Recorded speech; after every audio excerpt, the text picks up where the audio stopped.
This is the rarest fish in the world. It is called oppa. Most people will never have a chance to try this fish. And since we got a pretty huge one, I'm about to do something no one has ever seen before, as I'll be using some crazy techniques to see the best possible way of having this fish. Get ready, as we're about to prepare this fish in certain ways you've never seen before. Oppa, it's a warm-blooded fish. It lives in the deep. This one is about 100 pounds. I love the color of the fins. Funny enough, the scales are also red. When you remove them, the fish is gray. It has a huge mouth and an even bigger eye. Enough about the fish. I want to know, what does it taste like? And the first thing we gotta do is take it apart. And for that, I got a pro. We all know I can cook a steak. Even though I have a little bit of experience with fish, soaking them in different things, dry aging a few, this one I have zero experience with. So Chef Yana did quick work on it, cutting out each individual pieces properly. And since she is a sushi chef, she makes it look easy. Now remember what I told you before? This fish is considered a cow of the sea. So there's one part of the cow that I really like, and that would be the brisket. This fish has its own brisket, and the chef went ahead and took that out for me, because once she was done, take a look. This is an oppa brisket. It's the belly, and it is unlike any other fish I've ever had. Now the question is, how would you cook it? Well, I'm going to be doing so like a brisket. So I seasoned it with salt and pepper, and then I thought, it does not look like this has a lot of fat.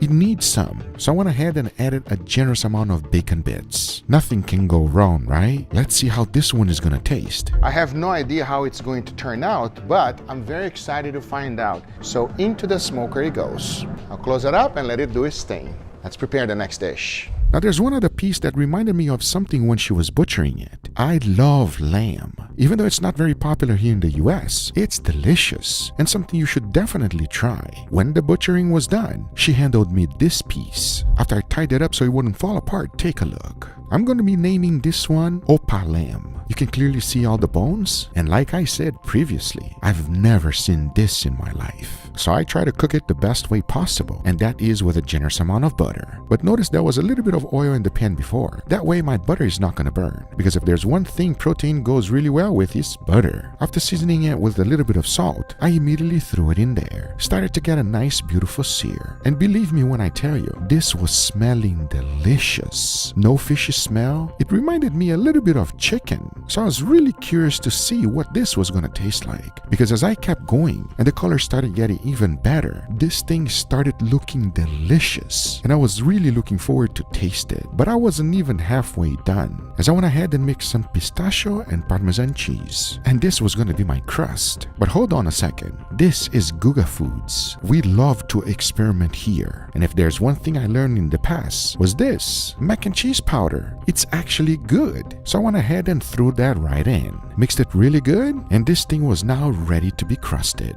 I drizzled out a little bit of butter so that it would stick, and immediately started the crusting process. This takes no time at all. Funny enough, it really reminded me of lamb, but as soon as I cut it, the bone marrow reminded me it's not. To plate it, it was quite simple. I added some sriracha mayo on the bottom, followed by the oppa, a tiny bit of chimichurri, and a generous amount of chives right on top. Because this is my take on oppa lamb style. At least that's what I'm gonna call it, because even though this looked great, I still had the brisket going. And as soon as I took it out, I wanted to put a little crust. So I heated up Wagyu fat to 350 degrees Fahrenheit and immediately start pouring it. As then it was time to cut, and when I did, wow, that was completely unexpected. I'm not quite sure if I was supposed to remove the bloodline or not. So as soon as I tasted it, I was like, yep, that has to go. It's way too fishy. So I decided to do something else. I cut it in small pieces, drizzled a generous amount of chili oil on the bottom, added them right on top, finished it up with some more chili oil, and chives right on top. I have a feeling this one is gonna be real good. But these are my two takes on it. I had two professional chefs here in the studio with us. Chef Yana, which you already met, and also Chef Victoria. So they went ahead and made other dishes for us. This first one, she quickly seasoned it with salt, pepper, and tagorashi, took out the torch, went ahead and immediately torched it, putting a nice little crust, then sliced the whole thing, plated it up, and she went ahead and made a quick citrusy marinade. With all of these ingredients, she added that to the oppa and made it even better by adding some more citrus, because this was her first preparation. Chef Victoria, on the other other hand, went ahead and made a poke bowl. And since this one had rice on the bottom, the presentation in the end is for a guga portion. Now that is what I'm talking about. And finally, so we can have something hot, Chef Yana went ahead and made a miso paste. Into the oven it went. Then she plated, added a tiny bit of green to be healthy, and we were now ready to taste the world's rarest fish. The question is, even though it's called the cow of the sea, will it taste like beef, chicken, or fish? Well, we're about to find out right now. As now I say, it is enough talking and it is time to eat, so let's do it. Before moving forward, I want to thank today's sponsor, Sous Vide. You guys know I love cooking, and sometimes I just want dinner to make itself. That's where Sous Vide comes in. It's basically a smart robot chef that lives on your countertop. I'm serious, this thing plans, preps, cooks, and even keeps your food cold until it's time to eat. Here's how it works. You pick from over 50 chef-made meals each week and everything shows up ready to go. You pop it into the Sous Vide, tap the little recipe card, and boom, it knows exactly what to do. Their cool-to-cook technology keeps the food safely refrigerated until it's time to cook. And when you're ready, dinner magically happens. I'm talking perfectly cooked protein, fluffy rice, crispy veggies, all hands-free. You can literally set it in the morning, leave for the day, and come home to dinner done. The new Sous Vide 3.0 Plus has 15 plus cook modes. Bake, broil, sous vide, steam, even air fry. It does everything but the dishes. And yeah, cleanup basically non-existent. I even use it to make my own recipes. Right now, Sous Vide's Black Friday sale got extended to December, so you can get $150 off plus 16 free meals. And here's the kicker. You got 100 days risk-free trial. So if you want restaurant quality food with zero effort, go check out Sous Vide. Thanks Sous Vide for sponsoring this video. Now let's get right back to it. All right, everybody, and here we have our feast. Leo! Wow. That's steak, right? No. By the way, there's no meat? I know you don't know what's going on. No, this is all fish. So this is opa, one of the most rarest fish you can find, Leo. With that being said, you guys already know what's going on. We have 5 beautiful dishes here to try. I don't know which one to dig in first, and for us not to be biased, because I cook some, you guys cook some, you pick. Which one you want to eat first? Me? Yeah, you. Oh, all the pressure on me, right? Yes, you. Which one do you want to go first? I like the colors on this one. You like a color on? All right, let's go. All right, let's dig in. Right? That's good starter. Cheers. Wow, that's very good. The seasoning like seared into the crust, so it's so tasty. The center is soft, tender. And fresh. That juice comes in from the mandarin and the sauce. That's beautiful. I love the acidity and the juiciness, you know what I mean? This one is raw. What do you think? I think great. I love it. It's savory, it's fruity, it's light, it's fantastic. Yeah, Thank you. I like it as well. Leo, what's our next dish? Which one you want to try next? Let's do this one then. All right, very good. Let's go for this one then. All right, dig in. Cheers. Cheers. Very different from the first one. Slightly spicy. You feel spiciness? I feel. I love the crumbly bacon on top. I don't know if it's the sauce or the oil, but it feels richer, feels fattier. And I like smoky flavor. You feel the smoky flavor, right? Tell me, what do you think, Yana? I like it because it tastes like not fish. It It's like doesn't pork. taste like fish. It tastes like It's like pork, a pork, right? yes, like lean pork. The thing with this fish is I'm noticing is that it's like a very firm fish, especially if you cook it. But if you eat it raw, it's delicious. But with that being said, Leo, let's go. Okay, I want to try that one. Yeah, I know, right? Please tell us about your dish. It's a classic dish, poke bowl, rice, mango. Cheers. I mean, it's like a classic poke bowl, and the fish goes very, very well together, you know what I mean? It's compared with tuna.